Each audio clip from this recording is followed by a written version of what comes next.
Lauren Steiner, and welcome to a new episode of the Great Grant Seeking Podcast. In my over 20 years of experience in institutional fundraising, I have seen effective grant seeking and how it can support nonprofit organizations and elevate their abilities to achieve their missions. On this podcast, I explore timely topics in grant seeking and talk to experts on how to level up your grant seeking. And my particular interest in this podcast is not just to talk about great grant seeking in a vacuum, but to talk about how to do it well in today's world. And that means focused on elevating the voices of those served and using grant seeking as a vehicle for seeking movement towards equity in our sector. And with that in mind, I am super interested to talk to today's guest, who is Dave Moss from the Unfunded List. Dave, welcome to the Great Grant Seeking Podcast. Thank you for having me. Great. So now you've taken a unique approach to helping people improve their grant seeking. And why don't you tell us a little bit about the Unfunded List? Sure. So before Unfunded List, I worked in a variety of roles in a variety of nonprofits. And all of those roles had something to do with grants. My very first one, I didn't write any of the grants, but I was like the person who actually submitted them. So the grant writer would be like, I'm finished writing it, right? And then I would have to make sure that we dotted every T and everything. Back then I was mailing copies to foundations. Right, I remember those days. Hey, that person would actually have more work to do because you have to do the online applications. They're not necessarily easier than sending a package. And I've also been on boards and in charge of things, and had some opportunities to be on the other side of the aisle as well as a funder.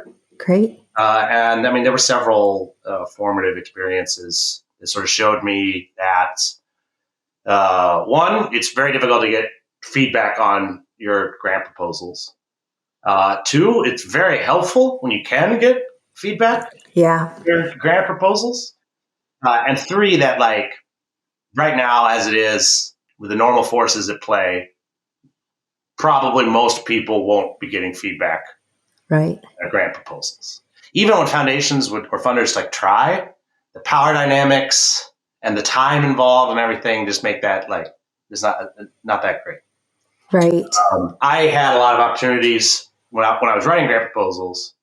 One of my strengths as a grant seeker is networking. So I would and try to get folks involved in what I was doing. I would, if they had any experience with grants, I would ask them to read my drafts before I sent them in. And usually before I submitted any draft, I would try to get 10 different people to read them. And I would collate all those thoughts. And that became part of my process. And I became a much better grant writer from that process. That's awesome. And I recognize that not everyone can do that. It is difficult. Even for me, back then it was tough to get 10 people to read my grant proposal and then actually follow up. Lots of times they would read it and say, "Oh, this is great. Good luck." But you obviously, every grant proposal can be criticized. I know that now. I've reviewed many. It's impossible. I'm going to play golf later today. And perfection, one of the reasons I like golf is because perfection is unattainable. People say that. It's the same thing with grants. You're not going to write a perfect proposal.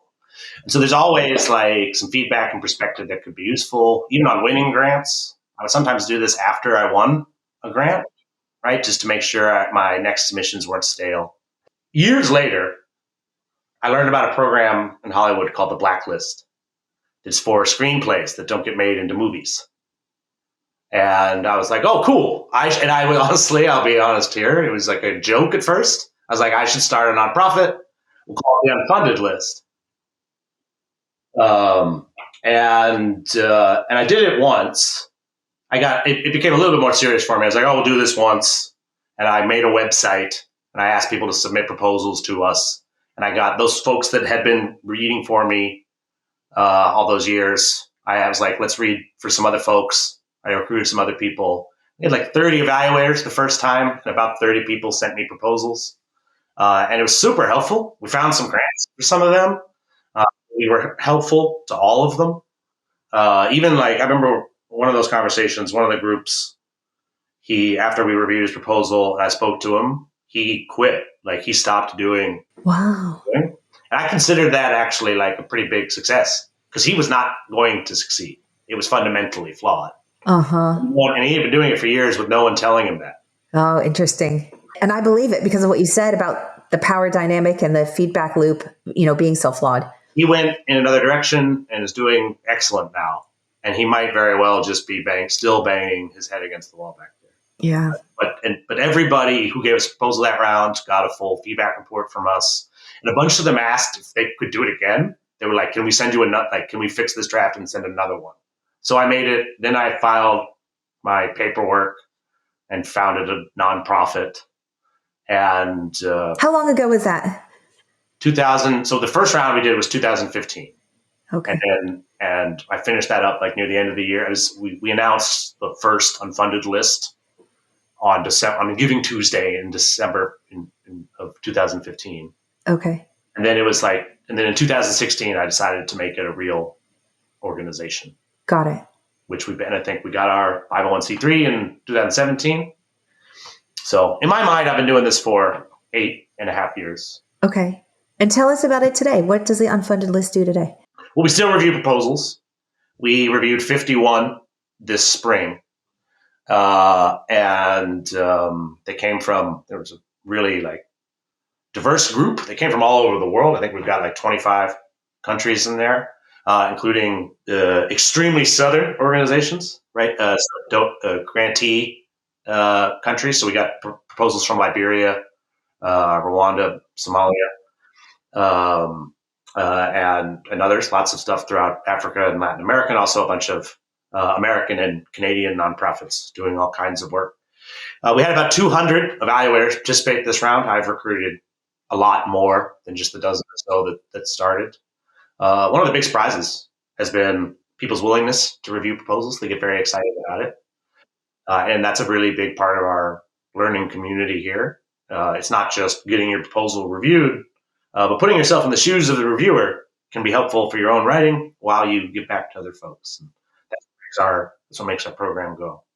So I delivered all 51 reports in June, and currently we're going through what we call the report discussion phase. I have 28 report discussions scheduled, and I believe, and my partner Margaret, our board chair, she's doing 20 of them. So you do a scheduled meeting with each proposal submitter, is that right? Yeah, to review the report with them.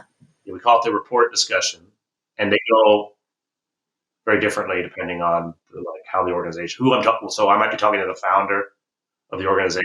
This might be the first time they ever wrote a grant proposal, or I could be talking to a very experienced professional grant writer. I mean, I talk to grant writers who have more experience than I do.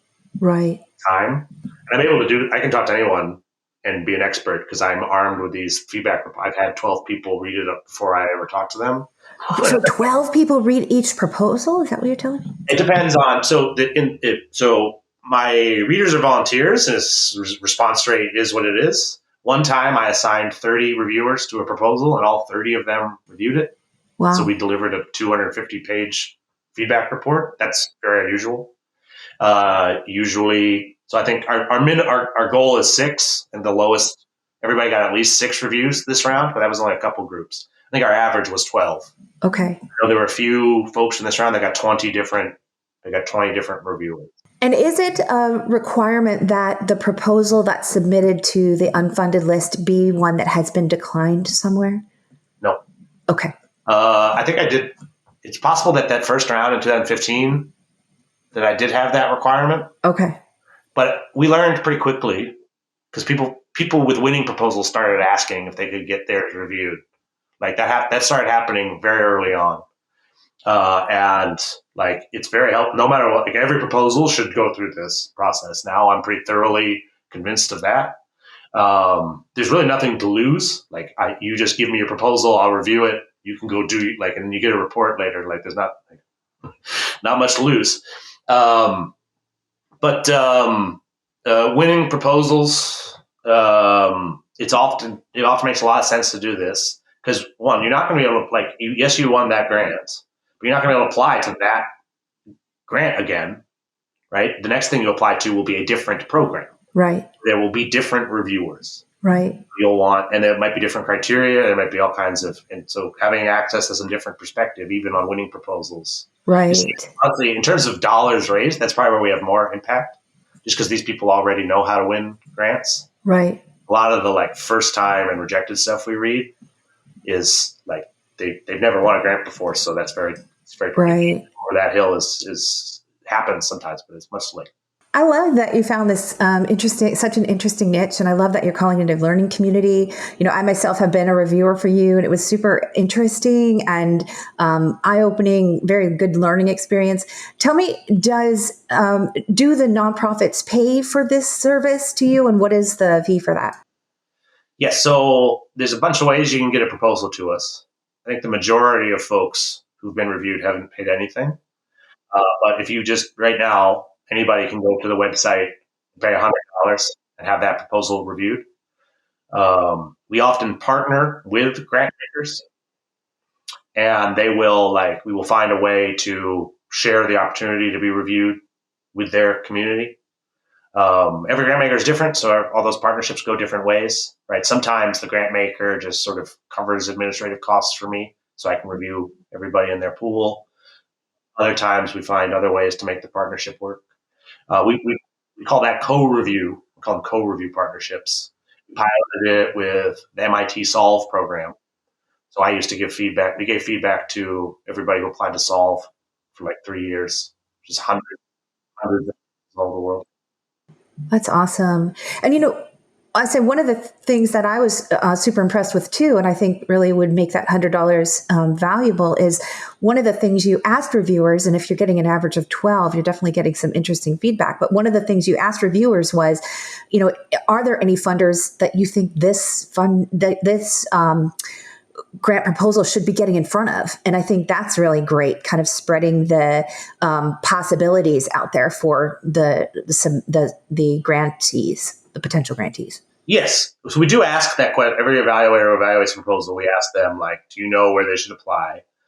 Say, like, we don't, it's not if you need to research prospects for yourself, there's better resources than Unfunded List, right? There are resources designed for that. I don't have a database of funders, right, or anything like that, but it's a vast network, and many of our evaluators are well connected and will know of programs and will make suggestions and sometimes offer personal connections. And sometimes I find that kind of a approach to identifying funders can be the most helpful, just because, like you said, it's the inside information that the professional reviewer may have, in their own sort of back pocket. So I think that's an awesome benefit to the nonprofits. There's the saying in fundraising that you may have heard. It's if you want funding, ask for advice.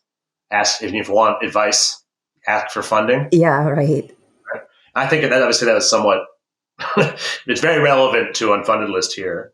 I will say that over the years, some of the folks who sent us proposals because they were convinced that their proposal was flawless and their work is perfect and worthy of funding. They didn't really want any feedback. Okay. They were like, well, Dave's well connected. I know he goes to philanthropy things, and he'll just put my proposal in front of someone and get it funded very easily for me. If that was their attitude coming in, then they probably didn't. Then what they got instead was a feedback report full of, it had no funder suggestions, and they're upset with me. But I never promised funder suggestions. I promised feedback. And in my experience, the best social entrepreneurs and founders don't think that way. They know that there's room for improvement, and they're very eager to receive our reports. That's why I love what you call it, is a learning community, and that you're building. And I think that that's a good, sort of definition for that. Yes. I really want to get into today's topic, which is mistakes that grant seekers make. And I think that you, Dave, are uniquely positioned to talk about this, because I think you see more proposals potentially than most even program officers. So can you tell us some of the common mistakes that you are seeing grant seekers make in your review of these thousands of proposals over the years? So I've read 1,400 since 2015. Whoa. Maybe more. Through my program, I've read I've read that many. Occasionally I volunteer for other folks' programs, and I actually haven't, I'm not including those in the math, so it's much higher. And I talk to a lot of program officers all the time, and I ask them how much they read, and I don't know anybody who's read more than that since then. If there's somebody out there has, please let me know. I'd love to talk shop. But even compared to program officers, like they might read more than me, but they would all be in the same format, on the same topic and same issue, and from the same region. Mine are from literally everywhere, submitted to, like, name a funder. I've read something submitted to them. Name an issue for our country. I've read a proposal from there covering that issue. And they certainly do make some. But I would start off by saying that they aren't necessarily making any mistakes. I once wrote an article to drive website traffic, and it's called 5 Tips for Grant Makers. And your question kind of reminded me of when I was writing that. And my first tip there was consider not doing it. Interesting. So one, I should point out, lots of nonprofits run without getting grants. Like, there's many ways to run a nonprofit or a social enterprise or a business or anything without spending a single second on writing grants or getting grant dollars, right? But it's very intriguing, especially for new organizations, and it is a good fit for lots of folks. So, and it's free money. It seems like free money. Right. Feels like, yeah. There's nothing for free. And it means that there's just a lot of competition for every one of these programs. This is the fundamental problem with philanthropy. And I think people who've never been in a grant maker's shoes may not fully understand this. But there's too many proposals. There's too many great organizations. And even if you did have unlimited resources, which no one does, it would be a bad idea to fund all of the programs, because they would be duplicating each other's efforts, competing, contradicting each other, right? Right. So there needs to be some sort of choosing. Sometimes that choosing is done in very unfair, opaque ways. Other groups are more transparent and fair about it. My personal preference is organizations that hire professional philanthropists, like you mentioned, program officers, right? Mm-hmm. And those, then it's their job, right? They're not giving away their own money. They can right. criteria, they can be evaluated, they can lose their job if they're bad at it, right? Yep. It's sort of the most logical flow, right? I think those are the most effective forms. But sometimes you might be applying to a family foundation where it's just the grandkids meet once a year, and they may or may not have read all the proposals. Right. And they will make decisions based on, right, something. Right. And in any of those programs, like I said, the fundamental problem is there's too many proposals. They're not going to fund them all. And I've been in those rooms, and I've seen it happen where there was nothing wrong with this. Right. But we're choosing these other programs. And I've given that feedback to folks. Like, the reason you did not get funded this time is because we chose other programs. Right. Actually have anything to do with yours, which is hard to get around. And we want to be told, what could we have done better? Right. You could have probably had a stronger relationship with the people making decisions. It's pretty much always true. But other than that, there's not always a very clear, you did this wrong and therefore you didn't get the grant. I mean, sometimes. So the first answer is nothing. What did you do wrong this time? Potentially nothing. I think it's hard to get a total estimate, but if you take all the grant proposals written in a year and you're like, how many of these got funded? It's like 1% of them probably got funded. Yeah. And that's not because 99% of them have made mistakes. Right. Right? It's just very difficult to get grant funding. It's a very competitive process. Right. I'm a big Star Trek fan. And one of the better Picard quotes is, it's possible to make no mistakes and still lose. Not weakness, right? That's life. But I think the most common actual mistake I see, and this round, this is a lot of folks were doing this, and that's just funder fit. Okay. You need funding, so you apply to programs. And as you're researching the program, right, you're maybe trying to figure out, you're reading their criteria, and you're reading it through kind of rose-colored glasses and making everything fit. And you're like, oh, we're a perfect fit for this, right? And you probably should have been more critical during that phase. Yeah. And a lot of programs are being very specific about what they're looking for. Right. And by the time it gets to me and we're reviewing it, for the ones that have been rejected, I'll say this is most commonly that they've applied to some sort of well-marketed program. Okay. we get a lot of stuff that like people applied to Bank of America Foundation, Sure. sort of bank, some sort of corporate initiative that was heavily marketed. Right.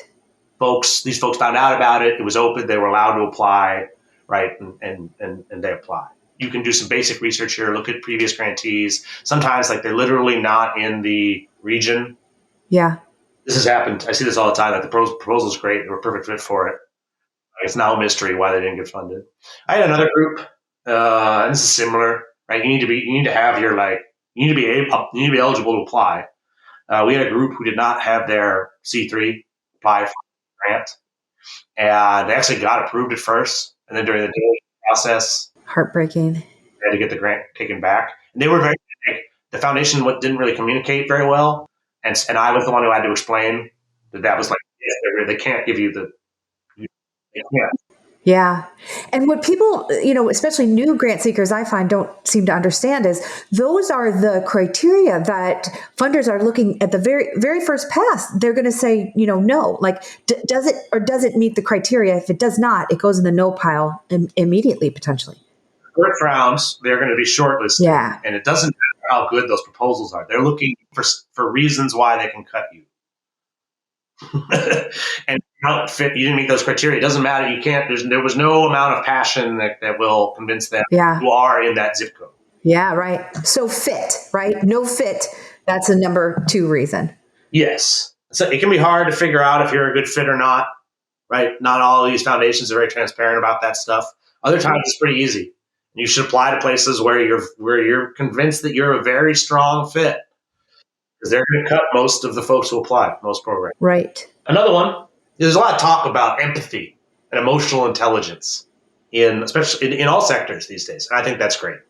I consider myself a somewhat empathetic leader. I like to put myself in other people's shoes when I make a decision, which can be hard to do. I don't always know what it's like in their shoes. So I think a lot of folks are very empathetic in their leadership, and then they need funding. And they just apply, and they forget to remember that this works humanitarian work. There's human beings involved on both. Like their competitors are human beings who are just as passionate about what they're doing and are writing and they're taking their proposals very seriously, right? There's probably increasingly there's professionals on the other side reading your proposals. The professional philanthropists, right. Philanthropic advisors, program officers, people who work at foundations. So this is one of the fastest growing job professions in the U.S. right now.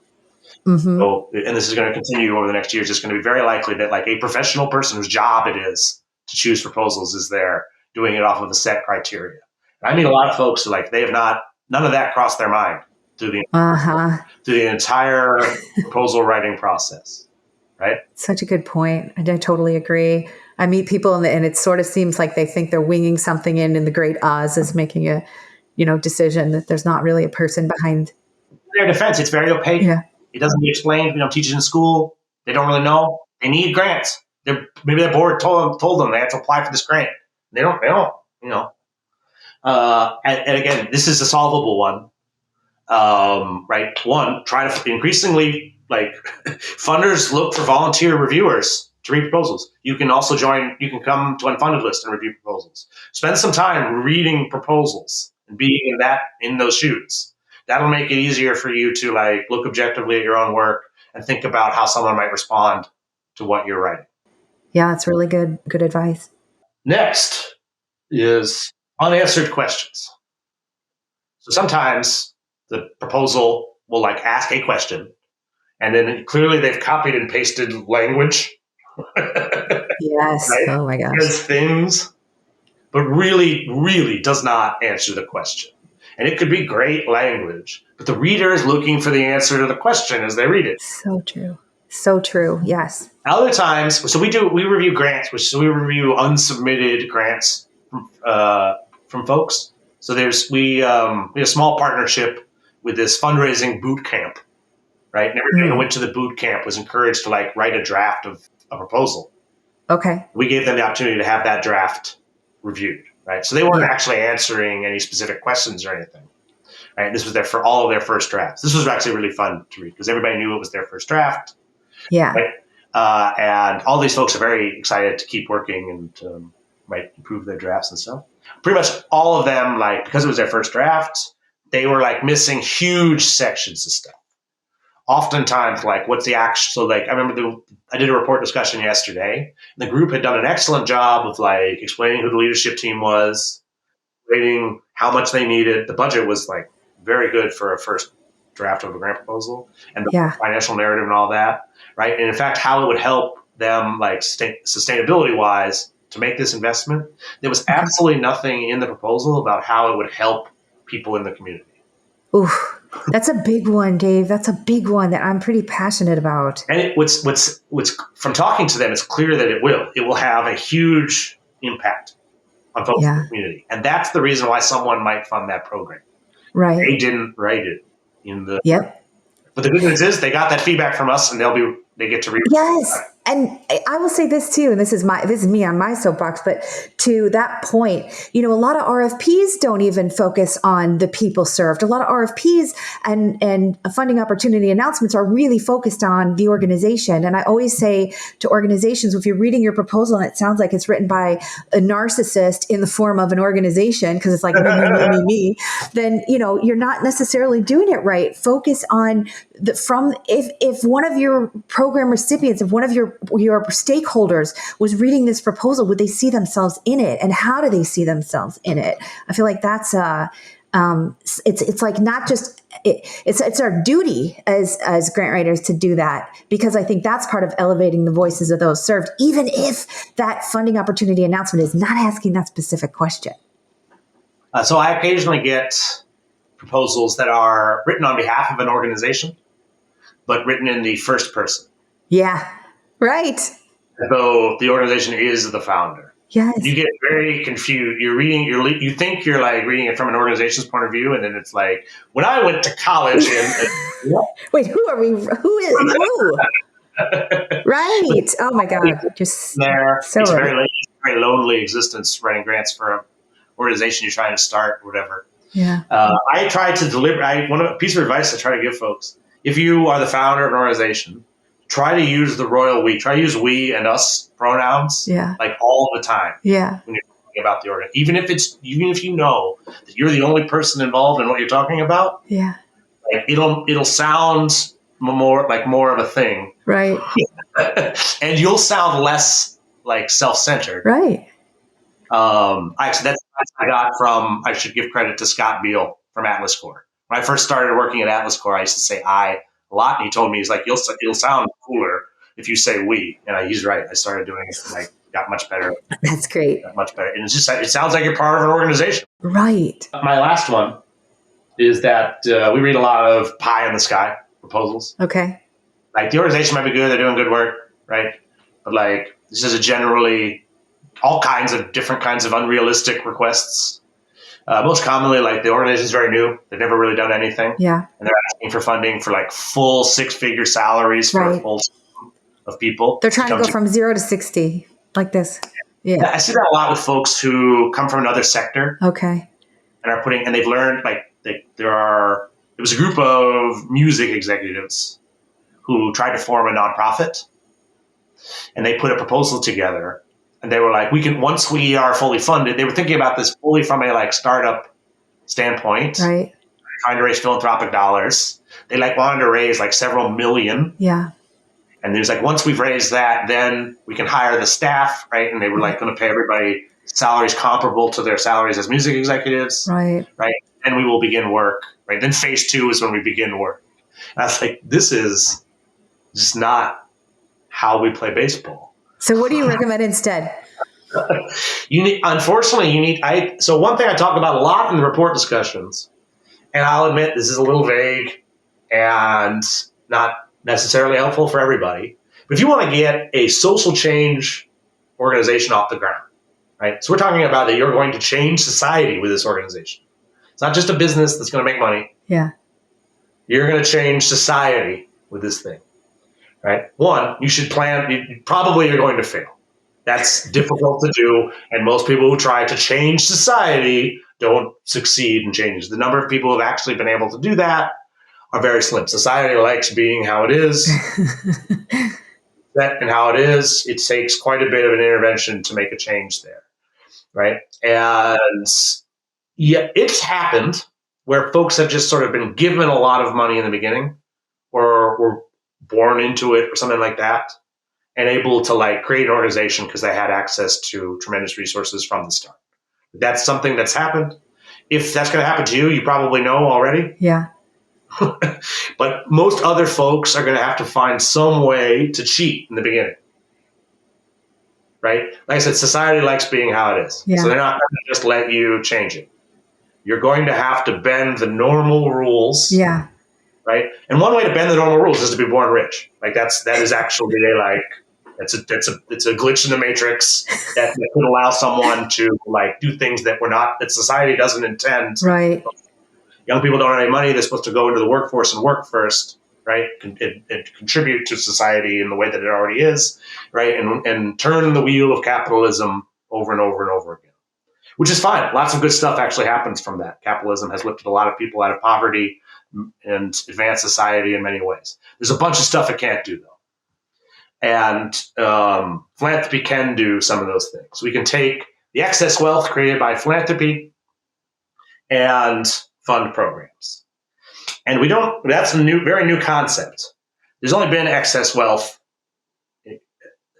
There were some isolated examples of excess wealth throughout history. Yeah. Until about 200 years ago, where it didn't really exist. Right. Even people who had it, they needed to build castles and have standing armies to protect their wealth. Right. So today, Bill Gates doesn't need to do that. He can give it away in large amounts, which is very new. It's newer than, and I like to point this out, organized philanthropy is newer than a lot of other fields. It's younger than education. It's younger than democracy. It's younger than psychiatry. Right. It's younger than a lot of things. And it's operated without accountability and all that time. So it doesn't always have incentive to improve, is my point there. Right. And so they're making decisions in the ways that they're making them. And they're generally trying to get better all of the time. And so you really need to know as much as you possibly can before submitting. Yeah. So instead of going for that pie in the sky, though, do you have a recommendation? Is it starting incremental, building plans for Horizon 1, Horizon 2 for the growth of your organization? Or what are you advising in those reports when you come across a proposal that has attempted to go from 0 to 100?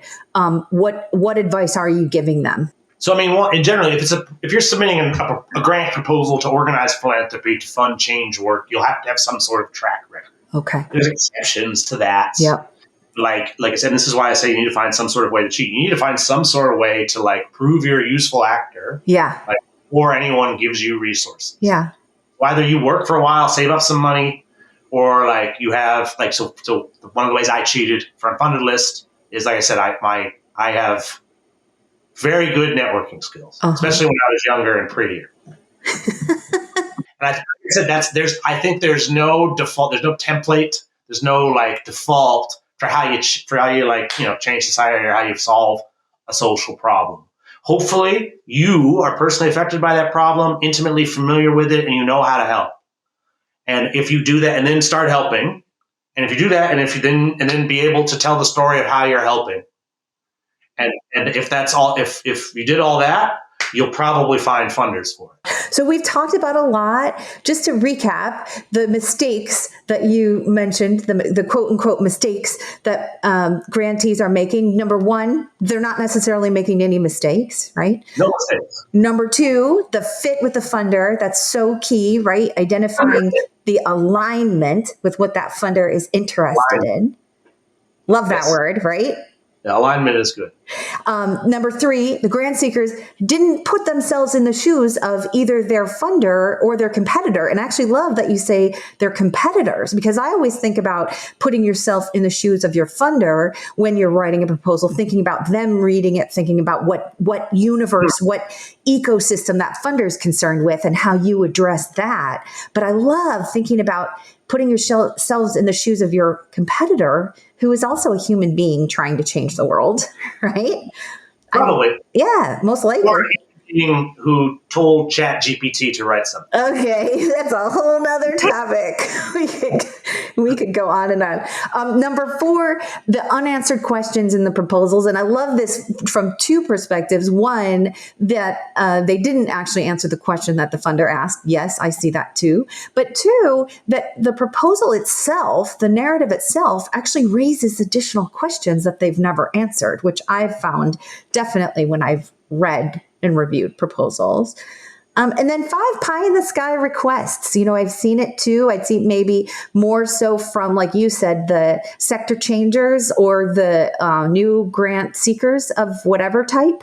And I love your advice there too, so thank you again for this so much. And now, before we go, if people want to get involved in the Unfunded List learning community, what do they do? Everyone listening should be involved. If you listened to this whole episode and you got to this part, then you're probably a great fit for the Unfunded List learning community. We do stuff with grants and philanthropy all the time. The 2 main things you can do with us is submit a proposal and join the committee to review those proposals. I encourage folks to do both things. So you can, this fall, we're going to be reviewing again. September 15th will be our deadline. You submit a proposal online and we will review it. Great. Right there on our website, you can also join the committee. Tell us what kind of things you'd like to read, a little bit about yourself. And then this fall, after all the proposals are in, I will assign some to you. I will not assign your own proposal to you. So. Oh, well, Dave, it's been such a pleasure, and I don't want to keep you from your golf game, but thank you so much for making your first podcast appearance that's not your own podcast on the Great Grant Seeking Podcast. I am honored. I want to thank our listeners too for listening to today's episode. And if today's conversation inspired you to change something up about your grant seeking, then please follow this podcast, because you will hear more discussions like this one from experts like Dave who are excelling in our field. And if you enjoyed this episode, please give us a follow and share it with your friends and colleagues, and leave a rating and review. So we'll see you next time, and happy grant seeking.